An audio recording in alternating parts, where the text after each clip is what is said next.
ఓం నమ శివాయ. శ్రీ మాత్రే నమః. ఓం శ్రీ సాయిరామ్. అందరికీ నమస్కారం అండి. రేపు ఫస్ట్ సోమవారం ఏకాదశి. ఇది వేసి దీపం పెడితే నెలంతా డబ్బు వస్తూనే ఉంటుంది. ఏకాదశి రోజు ఎవరైతే ఇంటిలో ఈ పవిత్రమైన దీపాన్ని వెలిగిస్తారో వారికి నెలంతా డబ్బు వస్తూనే ఉంటుంది. డబ్బుకు అసలు లోటు అనేది ఉండదు. హిందూ ధర్మంలో లక్ష్మీ నారాయణుల అనుగ్రహం కోసం ఈ రోజుకు ఎంతో ప్రాధాన్యత ఉంటుంది. ఏకాదశి వ్రతాన్ని ఆచరించడం కేవలం మోక్షం కోసం మాత్రమే కాదు, ఐశ్వర్యము, సుఖశాంతులు, ధనలాభము కోసం కూడా ఈ రోజును నియమబద్ధంగా ఉపయోగిస్తారు. ఏకాదశి రోజున కొన్ని ప్రత్యేకమైన పద్ధతులను పాటించడం ద్వారా దారిద్ర్యం తొలగిపోయి మీ ఇంట్లో నిత్యం ధనం ప్రవహించే మార్గాలు సులభం అవుతాయని పురాణాలు, శాస్త్రాలు చెబుతూ ఉన్నాయి. ఈ పవిత్రమైన ఏకాదశి రోజున మీ ఇంటిలోని పూజ గదిలో ఒక చిన్న ఆచారాన్ని పాటించడం వలన ఆ శ్రీ మహావిష్ణువు అనుగ్రహం ద్వారా నెలంతా డబ్బు వస్తూనే ఉంటుంది. అనేకమైనటువంటి శుభ ఫలితాలు లభిస్తాయి. ఏకాదశి రోజున మీరు మీ ఇంటిలోని పూజా గదిలో భగవంతుడి పటం ముందు దీపం వెలిగిస్తారు. అందులో ముందుగా ఇప్పుడు మనం చెప్పుకోబోయే పదార్థాలు వేసి దీపం పెట్టండి. చాలు, మీకు అద్భుతమైన శుభ ఫలితాలు కలుగుతాయి. పూజలో దీపం అనేది జ్ఞానానికి, లక్ష్మీ ప్రవాహానికి ప్రతీక.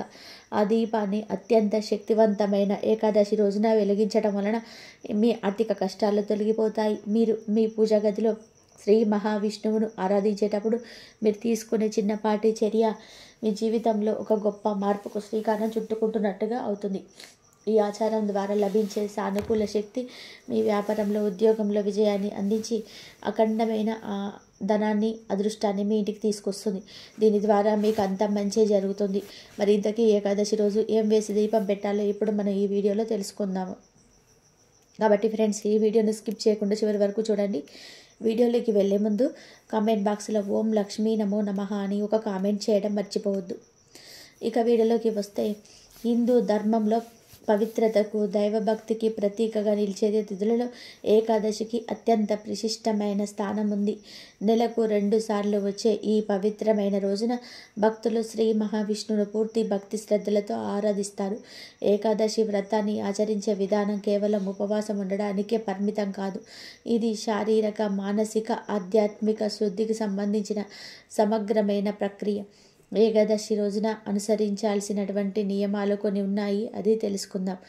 ఏకాదశి వ్రతం పాటించేవారు దానికి ముందు రోజున అంటే దశమి రాత్రి నుండే నియమాలను మొదలుపెట్టాలి. దశమి రాత్రి గోధుమలు, అన్నం వంటి ధాన్యాలకు దూరంగా కేవలం తేలికపాటి సాత్విక ఆహారం తీసుకోవాలి. ఏకాదశి రోజు ఉదయం బ్రహ్మ ముహూర్తంలో నిద్రలేవటం ఉత్తమం. నిద్ర లేచిన వెంటనే తలస్నానం చేసి శుభ్రమైన వస్త్రాలను ధరించాలి. ఇంటిని శుభ్రం చేసుకొని పవిత్రతను నిలిపేలాగా దైవత్వంతో కూడిన వాతావరణాన్ని సృష్టించాలి. ఏకాదశి రోజున ఇంటి పరిశుభ్రతకు, అలంకరణకు ప్రత్యేక ప్రాధాన్యత ఇవ్వాలి. ఉదయం వాకిట్లో నీళ్లతో కడిగి శుభ్రం చేసిన తర్వాత దైవత్వం ఉట్టిపడేలాగా ముత్తైన ముగ్గులు వేయడం చాలా మంచిది. ముగ్గు వేయడం లక్ష్మీదేవిని ఆహ్వానించడానికి చిహ్నంగా భావిస్తారు. అదేవిధంగా ఇంట్లో అతి ముఖ్యమైన ప్రదేశమైన గడపను అలంకరించాలి. గడపకు పసుపు, కుంకుమలు రాసి ఆ తర్వాత దానిపైన అందమైన ముగ్గులను అలంకరించాలి. కేవలం పువ్వులను పెట్టినా కూడా గడప పవిత్రంగా, శోభాయమానంగా కనిపిస్తుంది. ఈ అలంకరణ ద్వారా ఇంట్లో ఆనందము, సౌభాగ్యము నెలకొంటాయని పెద్దల నమ్మకం. ఏకాదశి రోజున ఈ యొక్క ప్రధానమైన నియమం ఉపవాసం. శారీరక ఆరోగ్యం సహకరించే వారికి పూర్తిగా ఆహారం, నీరు తీసుకోకుండా నిర్జల ఉపవాసం ఉండడం చాలా శ్రేష్టం. అయితే అందరికీ ఇది సాధ్యపడకపోవచ్చు. కాబట్టి అలాంటి వారు పాలు, పండ్లు, డ్రై ఫ్రూట్స్ వంటి సాత్విక ఆహారాన్ని తీసుకుంటూ ఉపవాసం చేయవచ్చు. ఏకాదశి రోజున ఖచ్చితంగా పాటించాల్సిన ముఖ్య నియమం ఏమిటి అంటే, అన్నం, గోధుమలు, ఇతర ధాన్యాలతో చేసిన వంటకాలను అస్సలు తినకూడదు. అలాగే ఉప్పు, కారం, మసాలాలకు దూరంగా ఉండాలి. ఉపవాసం వలన జీర్ణ వ్యవస్థకు పూర్తి విశ్రాంతి లభించి మరి శరీరం మరియు మనసు పూర్తి శుద్ధవుతాయి. పూజలో తులసి దళాల పాత్ర చాలా గొప్పది. ఇంటిని అలంకరించిన తర్వాత తులసి కోటను శుభ్రం చేసి దాన్ని దీపారాధన చేయాలి. అయితే ఏకాదశి రోజున తులసి మొక్కకు సంబంధించిన ఒక ముఖ్యమైన నియమాన్ని గుర్తుపెట్టుకోవాలి. ఈ రోజున తులసి కూడా ఉపవాసం ఉంటుందని, విశ్రాంతి తీసుకుంటుందని భావిస్తారు. ఏకాదశి రోజున తులసి చెట్టుకు నీరు పోయకూడదు. అలాగే ఆ పవిత్రమైన రోజున తులసి ఆకులను తుంచకూడదు లేదా తెంపకూడదు. పరిష్కారం: ఒకవేళ విష్ణుమూర్తి పూజకు ఆకులు తప్పనిసరి అయితే వ్రత నియమాన్ని గౌరవించి ఒకరోజు ముందుగానే అంటే దశమి రోజునే మీకు కావలసిన ఆకులను కోసి ఉంచుకోవాలి. లేదంటే పూజ కోసం వాడని మరో తులసి మొక్క ఉంటే దాన్ని ఆకులను మాత్రమే తీసుకోవచ్చు. పూజ గదిలో విష్ణుమూర్తి లేదా శ్రీకృష్ణుడి పట్టం ముందు దీపారాధన చేయాలి. పిండి దీపం పెట్టిన లేదా సాధారణంగా నెయ్యితో దీపారాధన చేసిన భక్తి ప్రధానం. దీపం జ్ఞానానికి వెలుగుకు ప్రతీక. రోజంతా భగవంతుడి నామస్మరణలో గడపాలి. విష్ణు సహస్రనామం పారాయణం చేయటం, ఓం నమో నారాయణాయ లేదా ఓం నమో భగవతే వాసుదేవాయ అనే మంత్రాలను జపించడం వలన విశేషమైన ఫలితాలు కలుగుతాయి. వీలైతే దగ్గరలో ఉన్న విష్ణు ఆలయాన్ని దర్శించుకోవాలి. ఈ రోజున పగటిపూట నిద్రపోకూడదు. ఇతరుల మీద కోప్పడడం, అబద్ధాలు చెప్పడం వంటివి అస్సలు చేయకూడదు.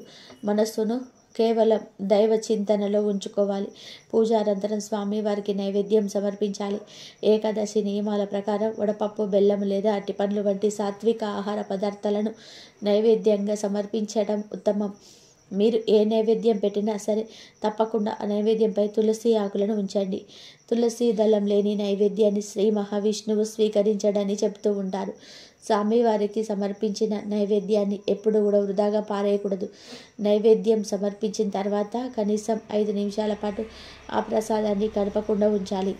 ఆ తర్వాత ఇంట్లో ఉన్న కుటుంబ సభ్యులందరూ కొంచెం కొంచెంగా ఆ నైవేద్యాన్ని ప్రసాదించంగా స్వీకరించాలి. ప్రసాదాన్ని స్వీకరించిన తర్వాతే ఆ రోజు ఉపవాస నియమాలు ఉన్నవారు రోజును ప్రారంభించాలి. ఈ పవిత్రమైన ప్రసాదంతో రోజును మొదలుపెట్టడం వలన భగవంతుడి అనుగ్రహం లభిస్తుంది. సాయంత్రం వేళ మళ్ళీ దీపారాధన చేసి విష్ణు ఆరాధన చేయాలి. రాత్రి సమయంలో నిద్రపోకుండా జాగరణ చేయడం ద్వారా అత్యధిక పుణ్యం లభిస్తుంది. మరుసటి రోజు అంటే ద్వాదశి నాడు ఉదయాన్నే లేచి స్నానం చేసి సరైన సమయానికి భోజనం చేసి ఉపవాసాన్ని నిర్వహించాలి. ద్వాదశి పారణకు ముందు బ్రాహ్మణులకు లేదా పేదలకు స్వయం పాకం లేదా అన్నదానం చేయడం చాలా శ్రేయస్కరం. ఈ నియమాలన్నీ పాటించడం ద్వారా ఏకాదశి వ్రతం యొక్క పూర్తి ఫలితం లభిస్తుంది.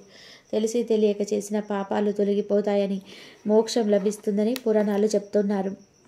అయితే ఆరోగ్యం సహకరించకపోయినా లేదా ఇతర అత్యవసర పరిస్థితుల కారణంగా కూడా మీరు ఏకాదశి రోజున ఉపవాసం ఉండలేకపోయినా, అలాగే రాత్రి జాగరణ చేయలేకపోయినా పర్వాలేదు. కానీ ఈ పవిత్ర దినం సందర్భంగా పూజ మాత్రం ఖచ్చితంగా చేయాలి. దీపారాధన చేసి స్వామివారిని భక్తితో ఆరాధించడం ఈ వ్రతంలో అతి ముఖ్యమైన ఆచారం.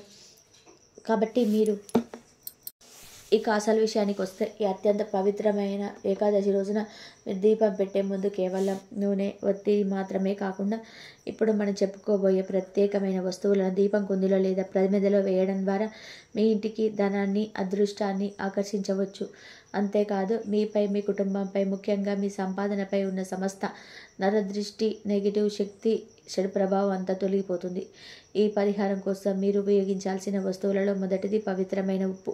మనం నిత్యం వాడే ఉప్పును కేవలం ఆహారంలోని రుచి కోసమే మాత్రమే కాకుండా ఆధ్యాత్మిక పరిహారంలో కూడా ఒక ముఖ్యమైన సాధనంగా కూడా ఉపయోగిస్తారు.